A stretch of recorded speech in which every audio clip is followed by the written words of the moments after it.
She scratches her head, it's the back of her pencil, she paces through the floor and spins the paperweight. This is her first case at the year, and she has got some large shoes to fill in. She does not know how to start, she is all over the place.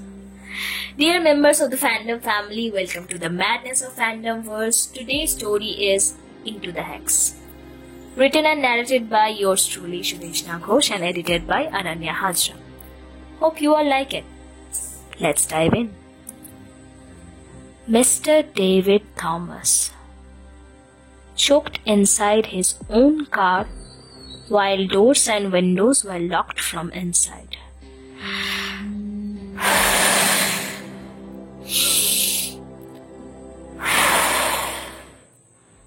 Breathe in and breathe out.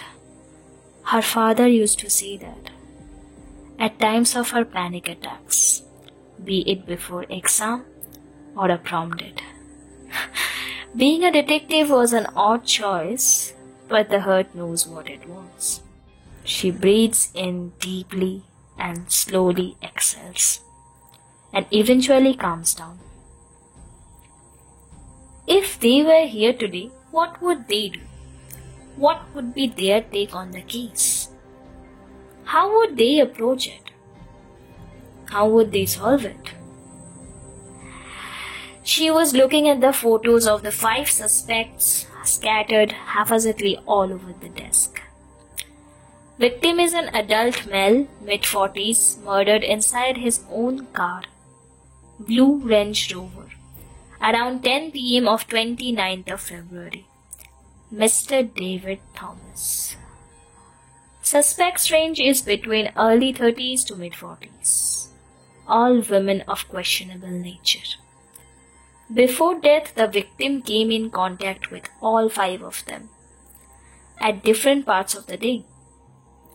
Mrs. Thomas, the wife, Miss Carter, his business partner, Mrs. Clark, his secretary, Mrs. Elliot, his friend, and Dr. Foster. Late Mr. Thomas always had a troubled relationship with Mrs. Thomas and were separated for 3 months, filing for a mutual divorce. They did not see each other much except for the day of his demise, when she came to visit him and ended up having an argument. Mrs. Thomas's very doubts of her husband having an affair with his secretary and a call from that very specific third party just arriving at the already heated atmosphere took the fight into almost street show level, according to the housekeeper. Thomas stormed out of the house right after that. Suspect 1. Wife. Motive.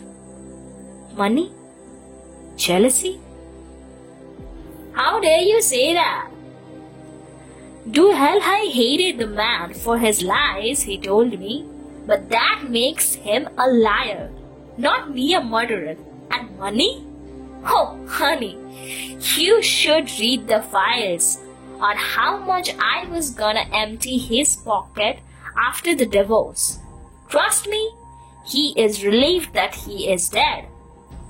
All right, says the detective. Mrs. Thomas, do not discuss our conversation outside and keep an eye out. Don't leave the city. And sorry for your loss.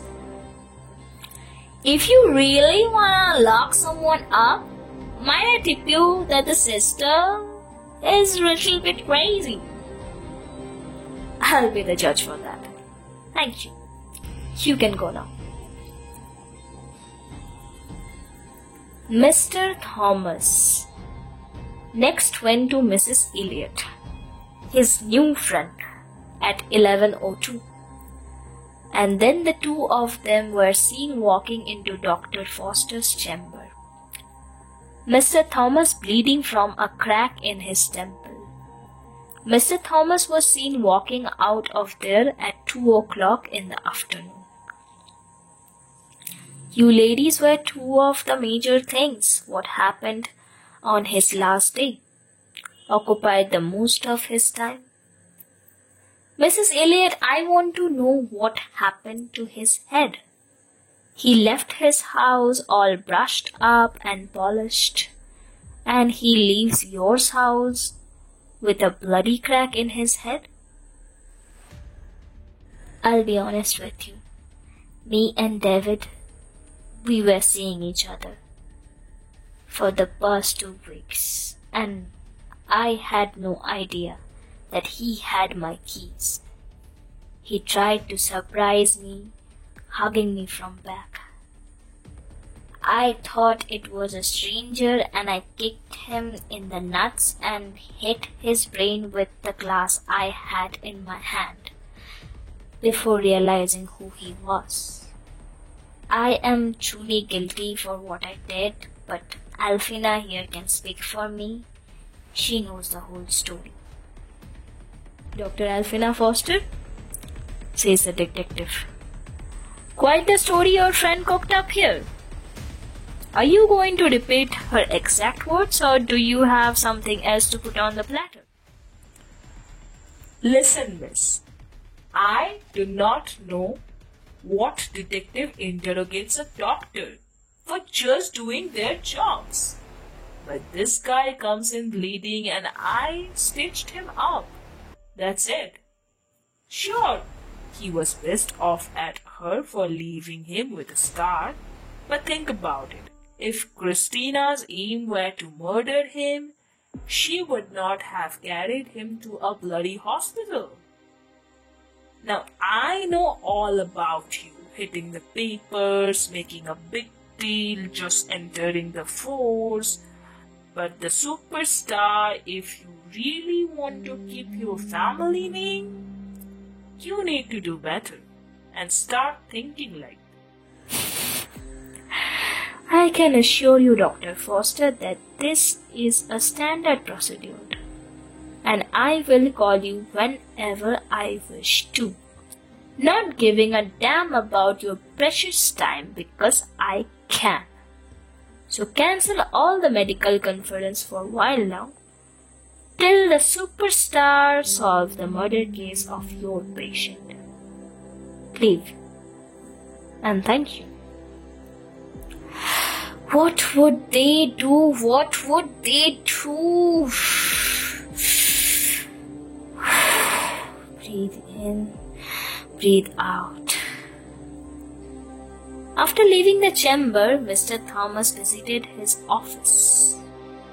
Suspect number 4, Miss Sarah Carter. Motive? Money, of course. From one-time business rivals to partners, on the verge of taking up a new venture. On-spot investigation mentions about an argument between them a week ago. Could be the reason of this planned murder.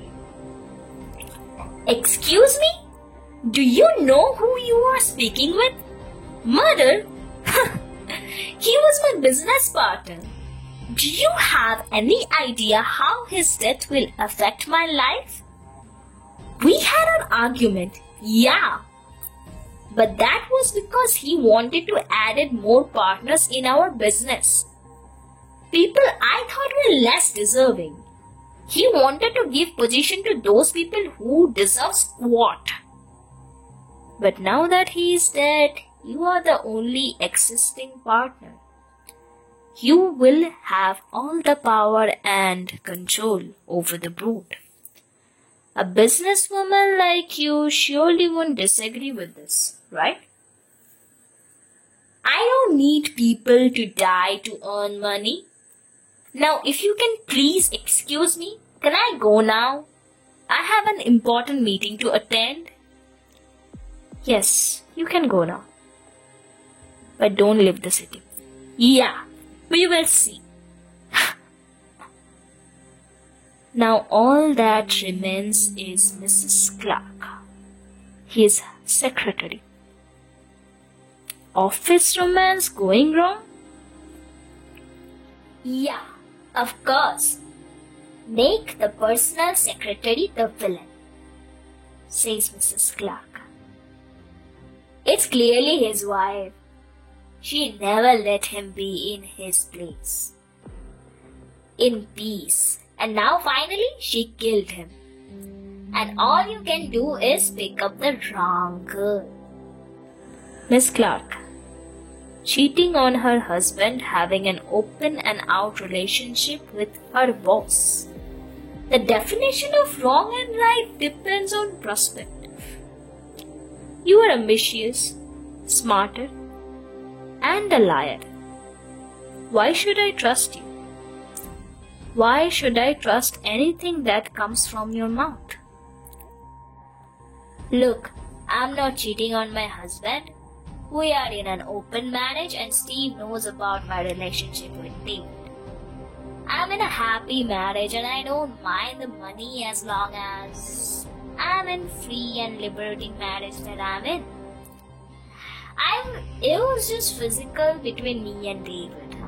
Everyone got it wrong. The boss, his wife, the staffs. By the boss you mean Sarah?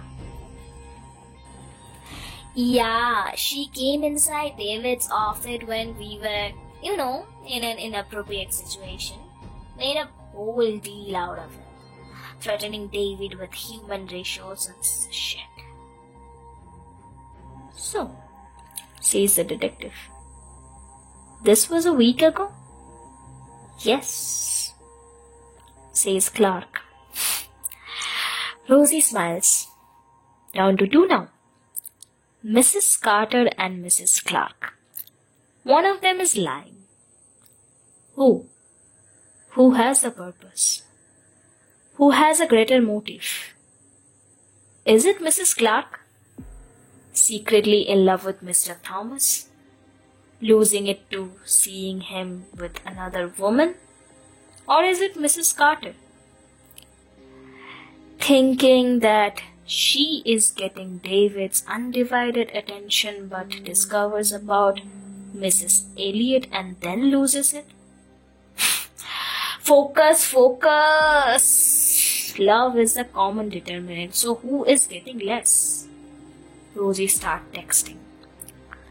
Did you figure it out already? We would not retire and settle outside of the city if we want to solve cases, darling. Sherlock replies. But did you solve it though? Not a clue, darling. Down to 2 suspects now. Can't figure out who is the one. Oh, Watson, don't just see, observe. The question is not who, the question is how. How was he murdered? Mr. David Thomas choked inside his own car, doors and windows locked from inside. Impossible to murder only if you have the keys. So someone who has his duplicate car keys. Who would have his duplicate car keys? Not the business partner he doesn't give a shit about. Not the secretary he does not love. Not Mrs. Elliot, who he had just been in relationship for 2 weeks. It's someone from the family. It's his wife. Rosie typed, I love you. Do not rush. Sherlock texted already. So when are you going to tell him it's the sister? John asked while sipping the tea. It's not the success that matters, John. It's the figuring out. Love to know your thoughts. Please share them in the comments. Hope you all liked the video. Please like, share and subscribe to my channel. And hit the bell icon so that you never miss updates for new fanfictions. You can also suggest and share links of your writings in the comment section for me to share them with our fandom family in future videos of my channel. Soon we will dive in together into the fandom verse again.